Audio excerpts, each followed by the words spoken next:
Let's get nerdy on the features of the machine. So each machine operates at 15 and 30 inches per second, and each machine has vary speed.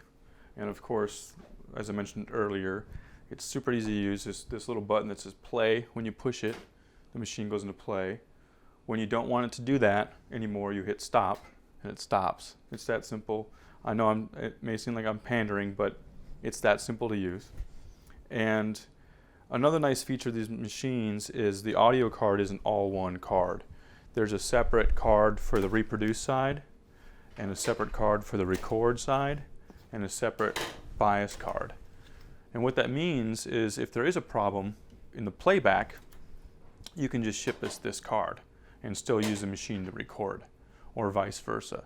So it's not, if there's a problem, you don't have a 23-track machine or whatever, and we can isolate problems real quickly down the road. We don't anticipate problems, but it really is nice to have a machine that you can troubleshoot by yourself or with a little bit of Skype guidance. And furthermore, I'm just putting this back in to show how easy it is. Furthermore, some yearly maintenance things are what we call tensions. So you pull the machine up, and it's really easily accessible to work on the play tensions and this and that. And I'm not hyper technical. I don't own a lot of high-end test equipment that I carry around with me wherever I go.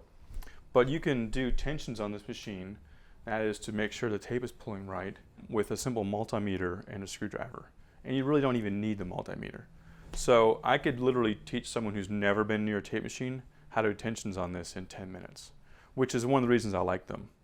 And earlier I mentioned that there's a lot of interchangeable parts. All of these cards are the same on our JH110 series, which is great. That means two things. One, we got really good at this, and that applies to all the machines we restore. And if you have two machines, you've got a built-in spare. If you've got a mix-down deck sitting next to your 24-track and you have a problem, you can take your mix-down deck you're not using when you're tracking and put it on here and get through the session. That's one of the reasons MCI was successful initially, and that's one of the reasons it's successful for us now. So now we can talk about the different head stacks and track widths, which is a common conversation to have. This is a 2-inch 24-track. It's the most popular format. It was made the longest, and I think is the most analog sounding. Reason being, you can stay on tape longer. You can do your basic drums, guitars, vocals, backgrounds, and then transfer it to a DAW. Conversely, we've got the 2-inch 16, which is a bit more revered format. It has a wider track width, which lends itself to a better signal-to-noise ratio. You can put more sound on it, and then the tape noise is reduced as a result. And we also offer the 1-inch 8-track format on this machine, which is the same track width as a 2-inch 16. Our other JH110s we offer in 1/4-inch 2-track, 1/2-inch 2-track, and 1/2-inch 4-track. 1/2-inch 4-track is the same track width as 2-inch 16 or 1-inch 8, same as 1/4-inch 2-track. The 1/2-inch 2-track format was brought in the early to mid 80s, and it's a flatter response, a lot less noise. People were getting away from the tape sound so much they wanted a more accurate capture of their mixes, and that's what the 1/2-inch 2-track format brings in. And on the 2-track machines, we do offer new heads. The 1/2-inch is the most popular to get new heads on. It's a much more expensive machine as a result, but the interesting thing about MCIs is once you know the sound of the machine, it's just a head stack change.